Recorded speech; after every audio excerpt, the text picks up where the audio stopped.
நாங்கள் கொண்டு குவித்து விட்டோம். 2500 பேரை கொள்வதற்கு அகில உலக ராணுவத்தை திரட்டி நின்று சண்டை போட்ட ஒரு ஈனத்தனமான ராணுவம் இலங்கை ராணுவம் தான். 2500 இது வரைக்கும் கொள்ள முக்கிய நகர கிளிவச்சியை பிடிச்சிருங்க. எங்க மொட்டை பணமரத்துக்கு கிளிபிஞ்சி கூட பிடிக்க முடியாது. கொஞ்சம் பயிற்சி வட்டாத பசங்களை அனுப்பிட்டு பயிற்சி வட்ட நீதான் வந்து பாரு என் அருமை பெருமக்களை. இந்த நாட்டில் ஜனநாயக நாடு, சுதந்திர இந்தியா, மக்களாட்சி மலர்ந்திருக்கிற பூமி. தேர்தல் நேரங்களில் வாக்களிக்க வாருங்கள் மக்களே என்று கூப்பிடுகிற போது 35 விழுக்காட்டுக்கு மேல வாக்குப்பதிவு நிகழ்வதில்லை என்று சொன்னாங்க. வாக்களிக்கவே வராத தேசம் சுதந்திர இந்தியா. 22 பேரோட காட்டுக்குள் இயக்கம் கட்டி புகுந்த என் தலைவன் பிரபாகரனின் பின்னால் 22,500 பேர் களமாடி மாவீரராக அந்த மண்ணில் புதைந்திருக்கிறார். வாக்களிக்க வராத தேசத்தில் வாக்கையவே அந்த தலைவருக்காக அழிக்க வந்திருக்கிற போராளிகள் நிறைந்த மண் தமிழக மண். அந்த தலைவன் தீவிரவாதியா? தீவிரவாதி முன்னாடி தான் எழுதி போவாங்க. சொல்ல பார்ப்போம்.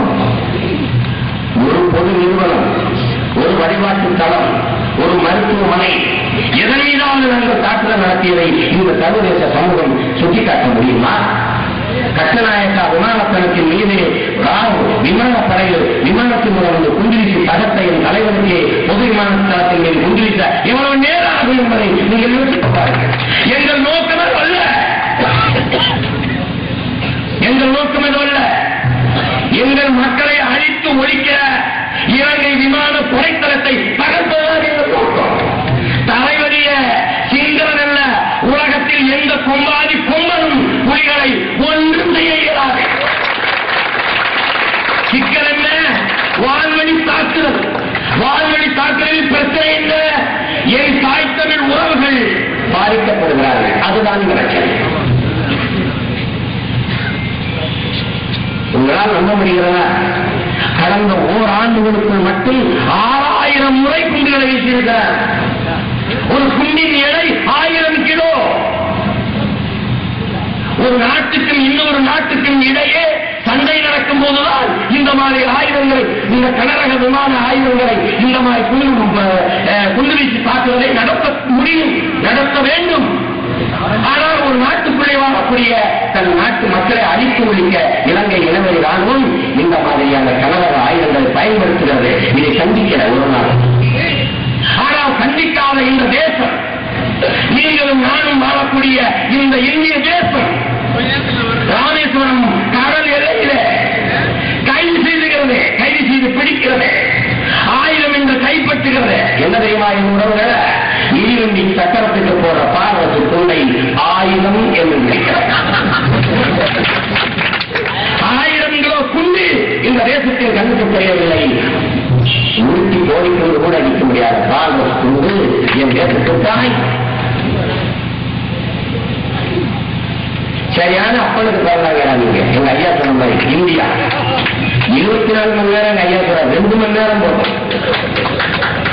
நீங்கள் நினைத்துக் கொண்டிருக்கிற உணவுல இந்த உலகத்திலேயே மிக வலிமைமிக்க ராணுவம் எது என்று கேட்டால் என் தாயின் மீது ஆணையிட்டு சொல்லுவேன், தமிழீழ விடுதலைக்காக போராடுகிற விடுதலை புலிகள் என்றுதான். இந்திய தேசியத்தின் பயிற்சி பெற்ற ராணுவ வீரர்கள் நமக்கு எதிரே, அமெரிக்க வல்லாதிக்கத்தின் பயிற்சி பெற்ற ராணுவ வீரர்களும் படை கருவிகளும் நமக்கு எதிரே, பாகிஸ்தான் பயிற்சி பெற்ற 13 விமானி ஓட்டிகளும் ஆயிரக்கணக்கான ராணுவ வீரர்களும் வாரத்திற்கு 2 கப்பல்களிலும் இறங்குகிற படை கருவிகளும் நமக்கு எதிரே, ரஷ்ய நாட்டின் அனைத்து விதமான ஆயுதங்களும் நமக்கு எதிரே, பிரிட்டனிலிருந்து கப்பல் கப்பலாக வந்து இறங்குகிற ஆயுதங்கள் நமக்கு எதிரே, சீன பெருநாட்டின் பெருமுதவி நமக்கு எதிரே,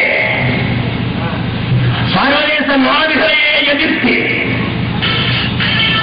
தன் தாயக விடுதலைக்கு களமாடிக் கொண்டிருக்கிற தமிழக விடுதலை வரலாற்றிலே ஒப்பற்ற தலைவன் என் அண்ணன் பிரபாகரன் மட்டும்தான் என்பதை நீங்கள் மறந்துவிடக்கூடாது. அங்கே போர் தமிழருக்கும் சிங்களருக்குமான அல்ல, தமிழ் இனத்திற்கும் அகில உலகத்துக்குமான போர். இதை யாரும் மறுக்க இயலாது. இது உண்மை, யாரும் மறுக்க இயலாது. போரை நிறுத்த சொல்லுங்க என்பது தவறு. இந்தியாவிடம் போரை நிறுத்துங்க என்பது ஏற்பதுதான் தெரியும். ஏன்னா போரை நடத்துவத இந்தியா, இந்தியாவின் நோக்கம் தமிழன் நாடு அடையக்கூடாது. அதுக்கு காரணம் இருக்கு. உலகத்தில் எந்த நாட்டிலும் பிரபாகரை போன்ற ஒரு மிகச்சிறந்த வீரன் இல்லை என்று தெரிகிறது.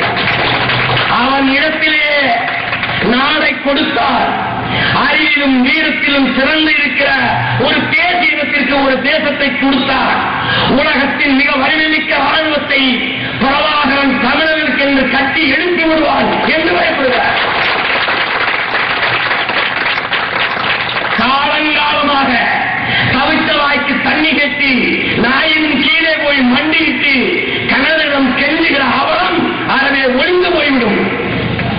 எங்க ஐயாவும் போராட வேண்டியதில்லை, எங்க அண்ணனும் போராட வேண்டியதில்லை, அவர்கள் தம்பிமார்கள் அவர்கள் பிள்ளைகளும் தண்ணீரா பெண்களும் கேட்க வேண்டியதில்லை. தமிழ் ஈழத்தில் இருந்த அதன் அதிபர் ஒரே ஒரு கடிதம் இந்தியாவுக்கு கடிதம் சொல்லு இல்லைன்னா ராவோட ராவா அணையிருக்க.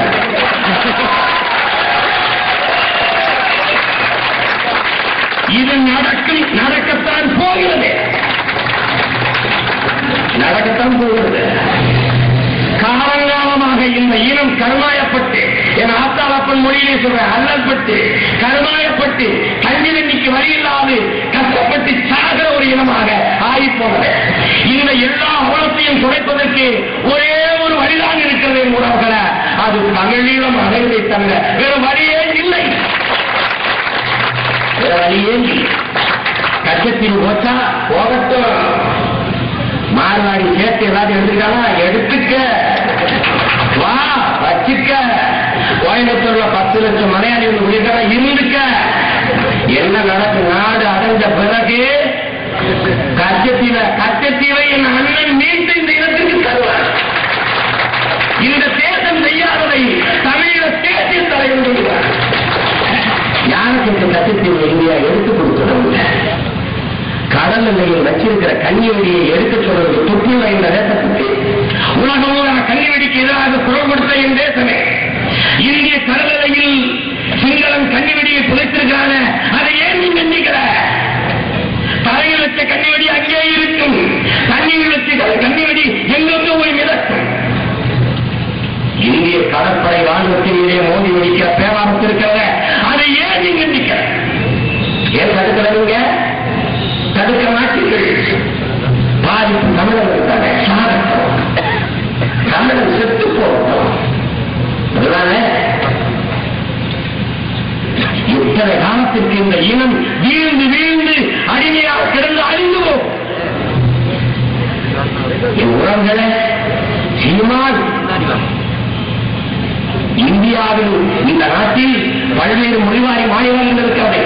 பல்வேறு மொழிவாரி மாநிலத்தைச் சேர்ந்த எவனும் இந்தியாவை விட்டு பிறநாட்டிற்கு சென்றால் இந்தியன் என்று சொல்ல வேண்டிய அவசியம் இருக்கிறது. ஆனால் சீமானுக்கு அந்த அவசியம் இல்லை. சர்வதேசத்தின் எந்த எல்லைக்கு போனாலும் நான் தமிழன் என்று பெருமையோடு சொல்லிக் கொள்வதற்கான ஒரு பெருமையை என் தலைவன் பிரபாகரன் இந்த இடத்துக்கு தந்திருக்கிறார். உலகத்தில் எந்த நாட்டில் போய் இறங்கி தமிழ்ல பேசினாலும் நீ தமிழ்